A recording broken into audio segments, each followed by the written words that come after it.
Meus queridos, o nosso Entrevistas de A a Z está muito especial. Eu convidei um profissional talentoso, cujas criações são cheias de amor e de propósito. Ele tem uma história inspiradora que me emocionou muito. Eu estou falando do Rodrigo Gaspar, joalheiro profissional e brilhante há décadas em Campinas. Muito bem-vindo, querido. Muito obrigado, Antônio. É um prazer estar aqui com você e falar, um pouquinho da minha história. Realmente mexe até comigo, que a minha mãe foi a grande inspiração que eu tive. Eu comecei colecionando pedras preciosas, gemas preciosas desde criança e ela sempre me incentivando. Com 14 anos, minha mãe descobriu um câncer de mama e ela era uma pessoa muito vaidosa, uma pessoa que gostava sempre de se mostrar para o mundo como uma imagem forte, né? E eu vi o quanto isso abalou, né? Em relação Autoestima. à quimioterapia, perda de cabelo, a cirurgia, tudo isso mexe muito, né? Ainda mais para uma mulher muito vaidosa. E então eu comecei a pensar, o que eu posso fazer para minha mãe, de alguma forma, essa criatura tão maravilhosa, esse anjo na minha vida, para melhorar a autoestima dela, para ela se sentir feliz, né? Linda, um pouquinho do que eu poderia fazer. Então eu comecei a pensar, eu tenho gemas, né, maravilhosas, lindas, vou começar a criar algumas joias para ela. Então na época, né, 14 anos, fazia alguns rabiscos, alguma coisa, pegava as pedras que eu já tinha, levava para um ourives que nós conhecíamos, e foi assim que eu comecei a criar essas joias para ela. E eu a presenteava e isso era incrível ver a reação dela, o quanto isso a iluminava, deixava feliz e tudo mais. Ela teve um câncer de mama agressivo. Quando ela descobriu, na mama ele estava minúsculo, mas ele já era uma metástase. Então ela teve uma sobrevida de 5 anos, né? Então foram dos meus 14 aos 19 anos dela. E como que você fez para transformar esse amor, essa sua criação, em profissão? Aos 17 anos, com todo o incentivo da minha mãe, com todo o apoio, eu comecei a fazer joalheria. Então, desde ali a primeira parte, né, que é você ir para a banca de ourives e começar realmente, de fato, entender como uma joia é produzida. Depois eu passei pelo design da peça, fundição, cravação, todas essas etapas da joalheria. Então, hoje eu conheço numa joalheria todos os processos até se chegar na joia final. E a minha grande paixão, que eram as gemas, né? As gemas preciosas desde criança. Então isso eu trago hoje como foco da Rodrigo Gaspar Joias, esse foco da qualidade das nossas gemas, que foi a minha primeira paixão. As gemas a que você se refere são as pérolas? São tanto as pérolas, todas as pedras preciosas. Mas para a senhora, sua mãe, eram... Nós chamamos de gemas. Todas as pedras que têm qualidade para joalheria, nós chamamos de gemas. Perfeito. Então, uma pérola é uma gema, um diamante é uma gema também. E hoje eu gostaria de falar um pouquinho da rainha das gemas, da rainha das pedras preciosas, que é a pérola. Realmente. Que era uma das gemas mais preferidas da minha mãe. Ela amava. A pérola, ela traz muita história. A pérola, ela é recheada, cheia de mágica por trás dela. Rodrigo, ela ilumina, não? Ela ilumina. Esse lustro que ela tem é mágico. A gente tem registros a respeito da pérola sendo utilizada como adorno há mais de 2.200 anos antes de Cristo. Então, é uma gema que tem muita história. Se a gente comparar com outras que começaram a ser utilizadas muito recente na joalheria, como adorno, a pérola não. A pérola ela é muito antiga.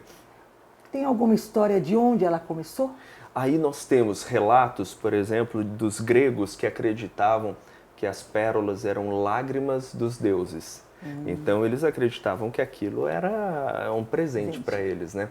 Aí se nós vamos para os japoneses, eles acreditavam que as pérolas eram presentes deixados para eles de figuras mitológicas, como sereias, ninfas e tudo mais. Aí vamos puxar um pouquinho mais para o cristianismo, que surgiu a história que quando Adão e Eva foi expulso do paraíso, eles choraram, né, muito e encheram um lago de pérolas.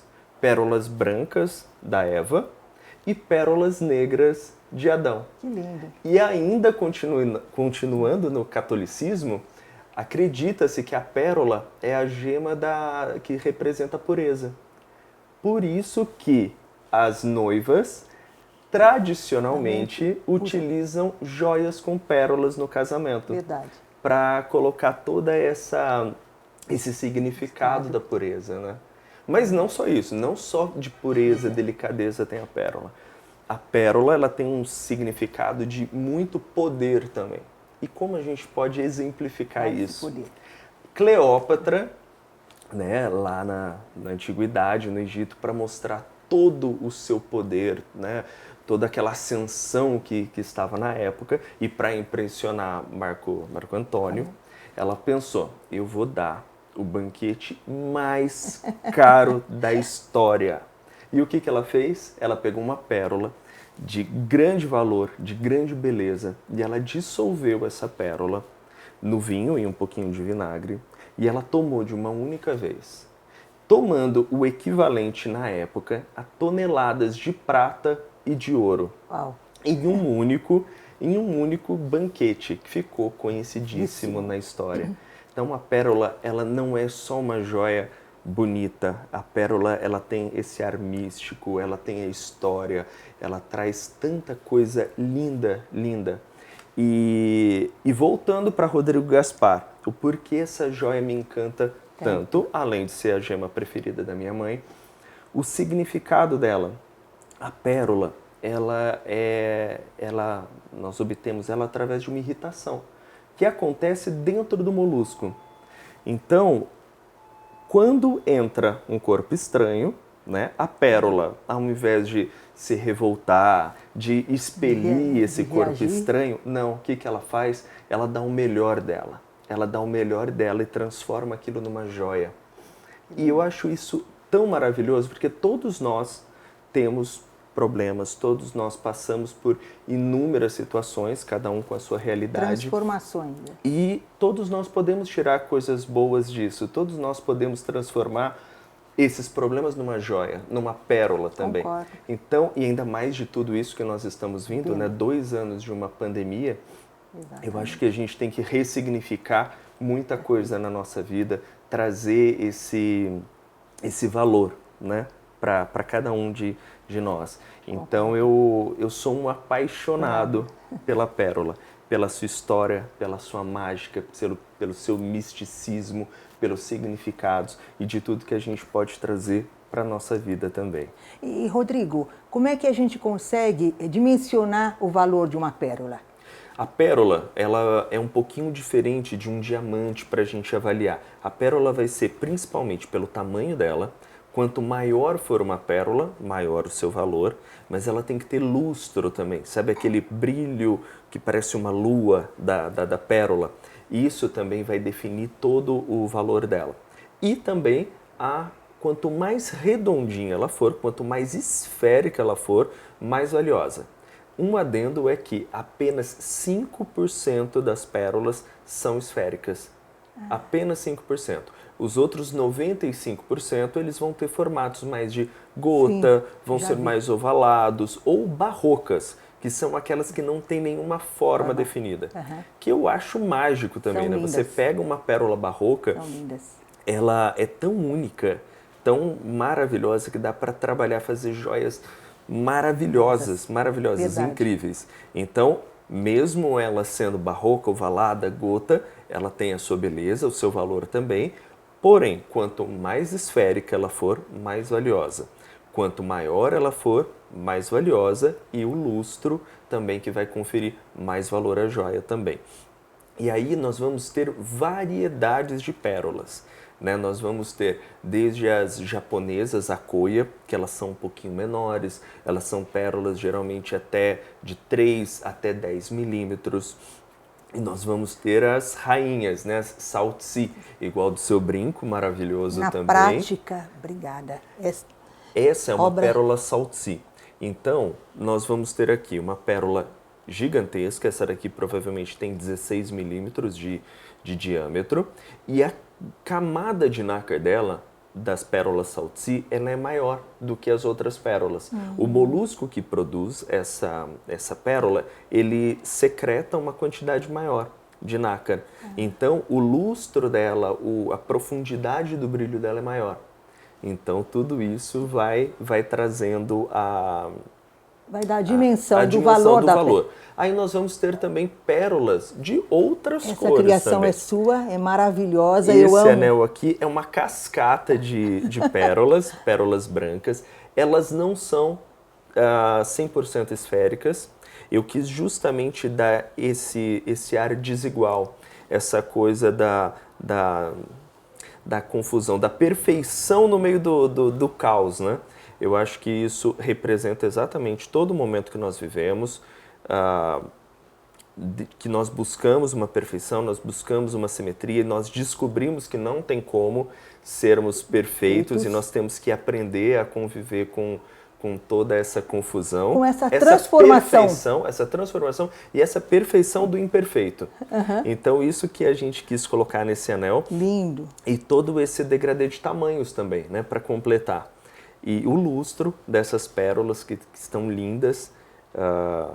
Eu sou apaixonado nessa peça, né, uma criação nossa, minha e da minha esposa, linda, Viviane Gaspar. E aí nós temos também na natureza pérolas coloridas. Mas como assim, a maior parte das pessoas às vezes nem sabe que tem uma pérola negra, uma pérola dourada. Fala, isso é tingido, isso é artificial, não... O que é isso, né? Aí vai depender muito da localidade que ela vai ser produzida, vai depender da temperatura do mar, do oceano ou do lago, porque nós temos pérolas de água doce e pérolas de água salgada. Então isso tudo vai determinar a cor dela. E o molusco que produz também. Então nós vamos ter, por exemplo, hoje as famosas pérolas negras do Tahiti, que são as mais desejadas. As pérolas saltsi, nós vamos ter também desde a branca, a prateada e a dourada, e negras também, um pouco mais raro, mas as negras. As pérolas akoya japonesas, geralmente elas são aquelas mais champanhe, sabe? Sei. Aquelas das joias mais antigas, aquelas mais vintage, elas apresentam essa coloração mais champanhe. Então, mas todas com a sua beleza. Na China, nós estamos com uma grande produção de pérolas rosas.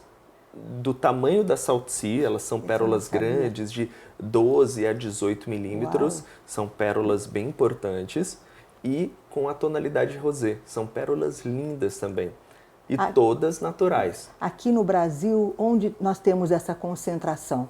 Nós temos uma pequena produção no sul do país, mas ainda é muito fraco. Hoje, os maiores produtores mundiais é a China e o Japão.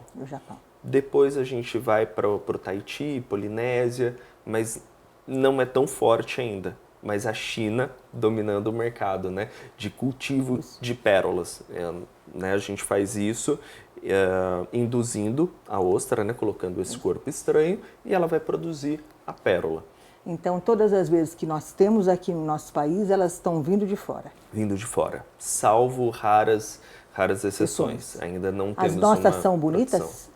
São lindas, mas nós ainda não temos uma qualidade que a gente chama de cultivo de pérola, cultivo de fazenda. A gente não tem uma fazenda de pérolas com uma qualidade excelente nessa produção, que a gente vai ter gemas de alta qualidade para a produção de joias. Então a maior parte vem de fora. Você e sua esposa Vivi, que por sinal eu adoro, é adorável, estão num momento muito especial da joalheria. Vocês acabaram de inaugurar um espaço na Forvi. Fica aqui no Cambuí, na Emílio Ribas, número 1051. Nós idealizamos a Concept Store da marca. Nós já temos um escritório que nós atendemos fechado aqui em Campinas, com hora marcada, e agora temos a Concept Store, que você pode ter uma experiência integrada, tanto com a moda, né? Você pode escolher a roupa, você já tem a joalheria também, você pode ter toda essa experiência junto. É um espaço maravilhoso, convido a todos a a conhecerem. É só, né, atendemos com hora marcada, só entrar em contato com a gente vai deixar aqui o contato. Eu estive na abertura, muita gente, foi um dia que choveu demais em Campinas e isso não abalou as pessoas, que todos foram visitar, conhecer, curtir. Foi um evento maravilhoso. Vocês estão de parabéns. Todo esse carinho realmente. Nós pensamos que com tudo que aconteceu, né, do tempo, iríamos ter uma redução drástica, mas pelo contrário, nós tivemos assim praticamente 100% de presença de todos. Foi muito gratificante, muito carinho. Um sucesso lá. Meu querido, antes de nós encerrarmos, eu gostaria muito de mostrar para quem nos assiste as suas criações maravilhosas. Então, vamos lá.